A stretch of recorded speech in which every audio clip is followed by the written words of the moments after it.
Welcome, friends and fellow horse fiends. You've landed on Come Ride With Me, a podcast dedicated to helping you find harmony, joy, and success in your riding. I'm your host, Anna Fox of Equus Enlightened.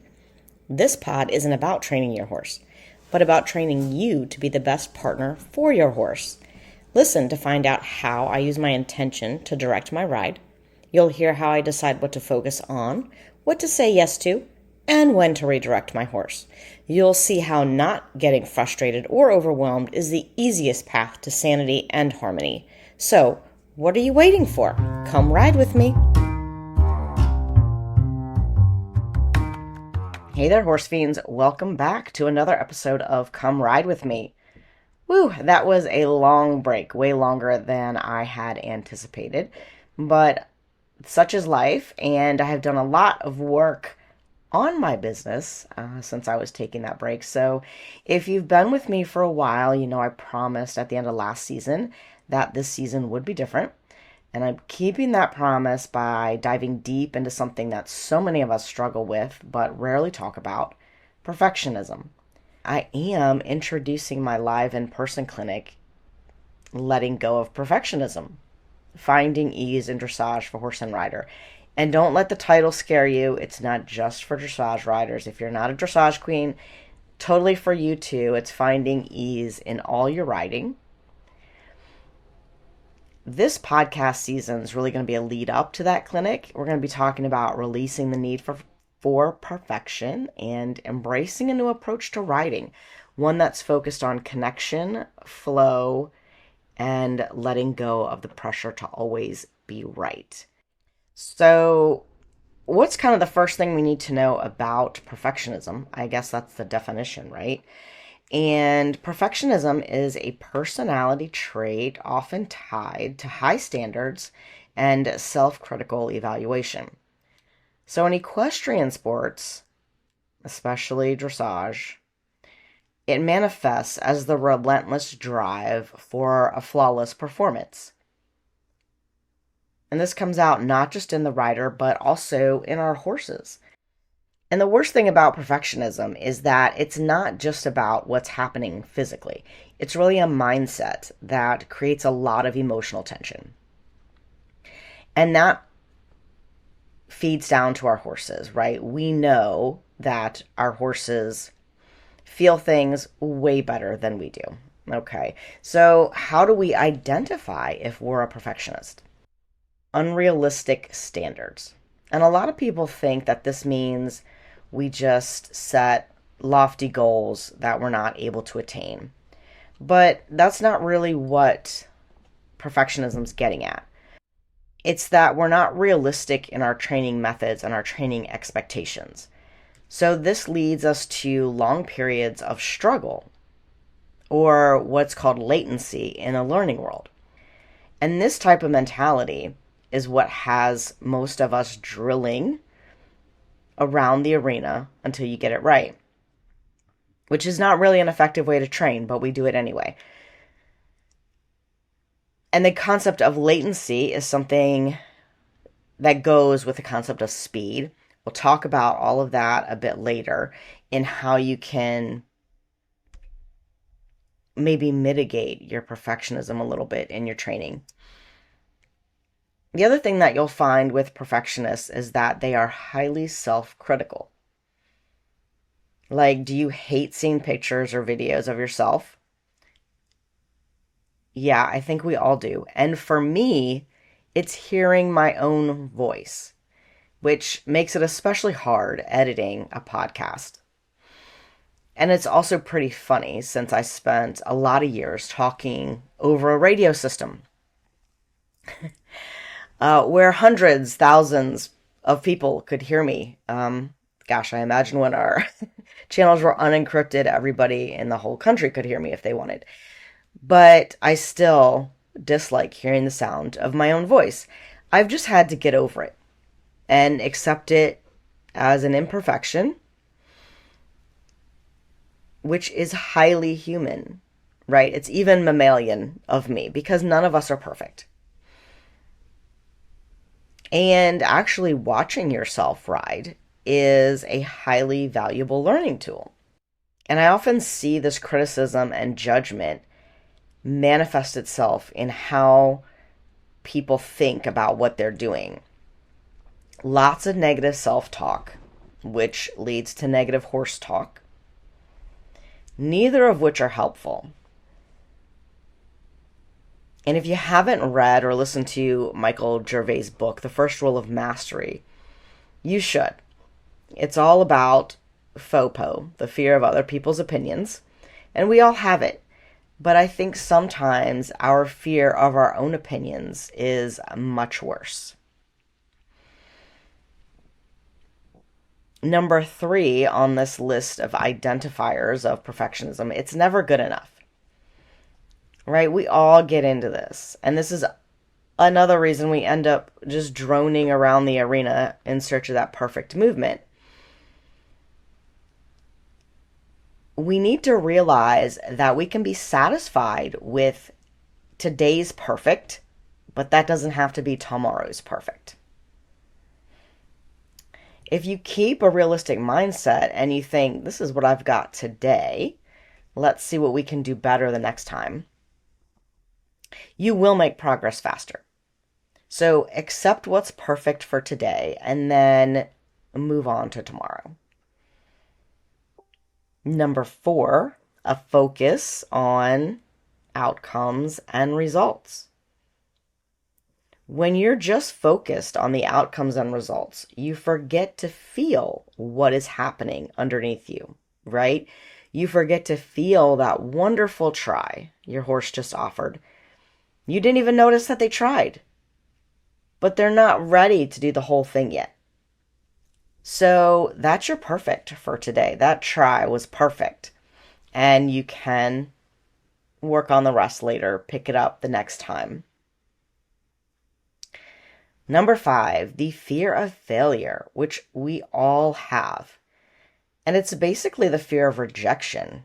We all hate that. I'm not sure why, because it's a really normal part of life. And we deal with it in all walks of life.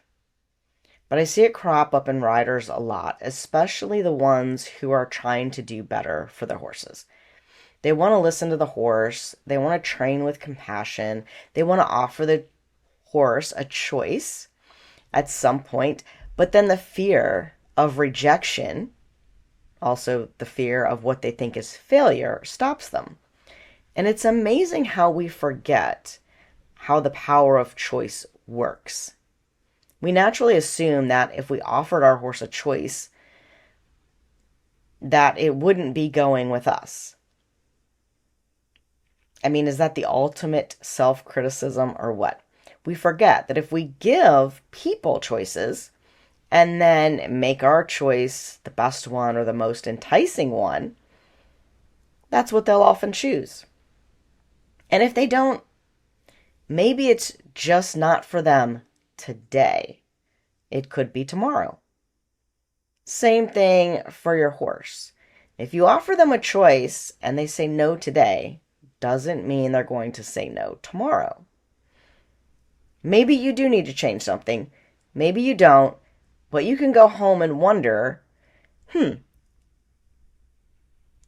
I need to change something? And have a curious mindset rather than just be frustrated and feeling rejected. The other thing perfectionists love to do is overwork to the detriment of well-being, not just for themselves, but for their horses too.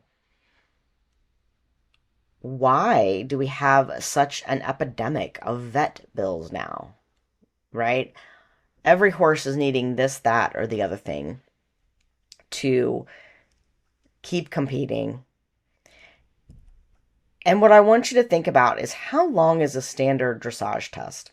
Or if you're in another sport realm, how long is the test of your abilities?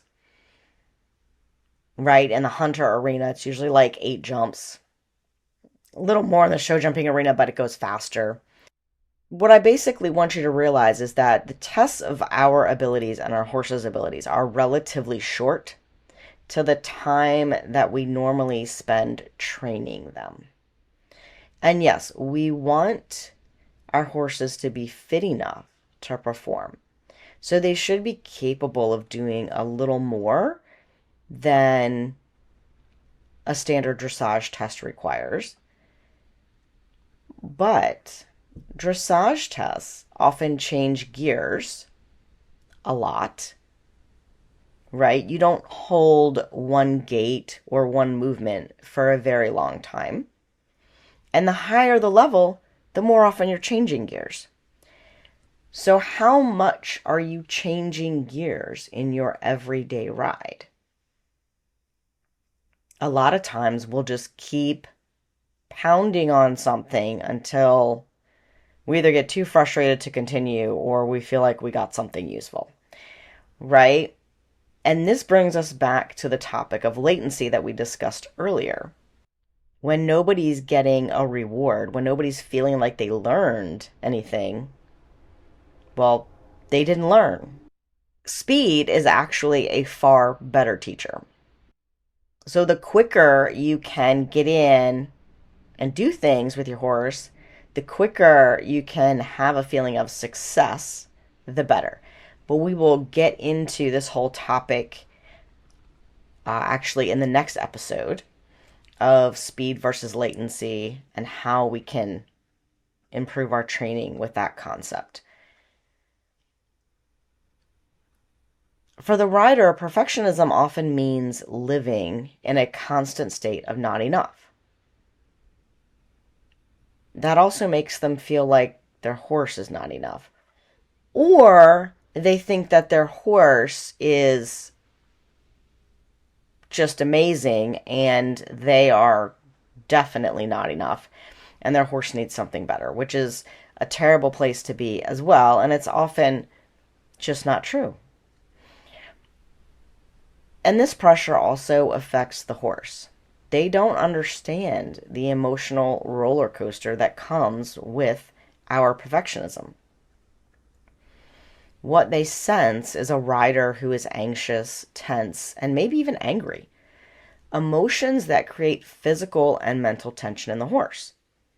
This disrupts the flow of communication and it hinders the connection between the horse and the rider. We always think perfectionism gives us some control over the situation, over our horses, over our riding. But in the process, it actually isolates us from our horses, making it harder to create a true partnership. Instead of moving with freedom and ease, we end up in this cycle of frustration. And it's frustrating for our horses too, not just us. Because horses are picking up on the rider's energy and tension. When riders are stressed or rigid, it impacts the horse's movement and behavior.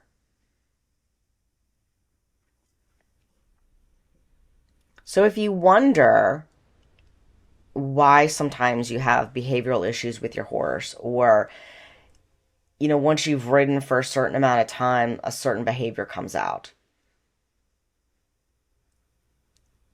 maybe it's the pressure that you're putting on the pair of you that's causing that behavior, right? We immediately go to thinking, oh, my horse is being naughty. But oftentimes they're not. Horses are just expressing what they're feeling because they don't have any other way to do that. Perfect riding just doesn't exist. And neither does control of an animal, right? Especially one that's 10 times your size. So it's kind of a silly concept that we perpetuate. Every rider is going to have their struggle. Every horse has their struggles. We all make mistakes. We all face challenges. But we all got into riding because we loved horses and we wanted to have fun. Perfectionism is not fun. Fear of failure or fear of not having control is not fun. Fear of being not enough is not fun. Usually, these fears arise out of training practices that we can easily modify to make riding more fun and enjoyable for the riders and the horses. You really can have that partnership you always wanted. But you've got to recognize your perfectionism. That's the first step to solving any problem, right? Is being aware that there is a problem. I do offer a fun quiz on my website to help you identify if you might be a perfectionist. And then I give you a few ways to challenge that thinking. And of course, I'll link that all in the show notes. But if you really want to mitigate your perfectionism, be aware of yourself, but with self-compassion. So hear that again. Be aware, but with self-compassion. Negative self-talk makes things harder to overcome. And we're all guilty of it. The same goes for your horse. If you say it or think it, they will believe it. So start by just noticing when you feel fear or any anxiety or frustration. Stop riding, just walk around or stand. Ask yourself, what is it I'm really emotional about? And I don't mean emotional that you're going to start crying, right? Because all of these feelings, right, they're feelings, so they're emotions. Whether we like to talk about them or not, that's what they are. Don't judge yourself for the answer. Just hear it and then get curious. Wonder why this is causing that reaction in your brain. Chances are you're just not communicating well with the horse. And usually you can fix that with simply breaking down the exercises you're trying to do. That's something that we go over a lot in my clinic, letting go of perfectionism. But the first step is really just being aware, being able to slow yourself down, and get curious about what's causing that angst that you're feeling. Riding tight mentally causes physical tension too, in you and your horse. And all that tension does to your horse is tell them that they better ramp up their nervous system for whatever you're ramped up about, because it might eat you both and they have to get away from it. So remember, you are the human. You have the power to slow down and use your big old frontal lobe to think things through. Believe me, I know how hard this can be. I've been in those shoes. I've been that high-achieving adolescent who thought nothing was more important than the Olympics. I've worked in a high-stress career while trying to ride and compete. I've worked in high-pressure sales barns with unbroken, unhandled, crazy situation for horses. And I've trained perfectionists on their own horses while having a family, raising 2 kids, and just doing life. So I totally understand what you're all going through. Life is a lot, but I'm going to keep harping on the fact that you got into horses because you loved them and wanted to have fun. So go out there and have fun. Ditch the perfectionism and find your flow. You will see more progress when you do this. So if competition is your goal, you can definitely get better faster, get better results faster when you ditch the perfectionism and find some ease in your riding. And your horse will thank you too. So in the next episode, that's exactly what we're going to talk about. How to find your flow. I'm going to give you the lowdown on speed versus latency in learning and how we can use this to transform our training. But first, your 5-minute challenge for this week. We're going to concentrate on letting go and learning to feel. Be a passenger or a sack of potatoes. Just follow your horse's lead. And if you listened last season, you'll remember that we talked about this in the leading and following episode. This is really hard for those of you that love control. But it's a great way to offer partnership with your horse, improve your feel, and relax. So, set a timer for 5 minutes, give your horse the rein, as much as you're comfortable with, and let them lead the way around the arena, or whatever area you choose. Notice what they do without judgment. Be curious. Do they like a certain spot? Would they prefer to stop or go faster? If they do stop, you can ask them to move on, or if they speed up, you can ask them to slow down. But otherwise, just try to follow. Can you anticipate where your horse is going? And if you're comfortable with it at the walk, try it at the trot.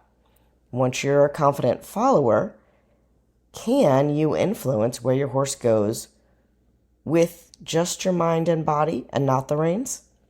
I'd love to hear what you guys noticed in your horse and in yourself. Snap a photo or a video of your speed versus latency experiment. You can tag me at EquusEnlightened or DM me your story on whatever social media. I promise I'll celebrate your messy magic. And hey, if you want to go deeper into the whole letting go of perfectionism and finally riding with ease, confidence, and clarity, come check out my clinic series, Letting Go of Perfectionism. Doors are open now, and I'd love to ride this wave with you. Until next time, be kind to your horse and to yourself. Here's to imperfect progress together. Happy riding. Thanks for listening to this week's episode of Come Ride With Me. My goal is to demonstrate to riders that we don't have to do something every second of a ride. We don't have to do things a certain way or at a certain time. Just staying present with your horse and gathering non-judgmental information about how they are going is way more beneficial than overthinking and overworking. If you'd like to learn more about what I do at EquusEnlightened, you can find me at equisenlightened.net or on patreon.com/EquusEnlightened. You can also find me on social media as EquusEnlightened. I will put all the links in the show notes. And until next time, happy riding. Oh, before you go, please remember to rate, review, and share this pod so others can find it. I would love constructive criticism, but like my mom used to say, if you don't have anything really nice to say, there's no need to say it. Just ride on, my friends. Have a great week.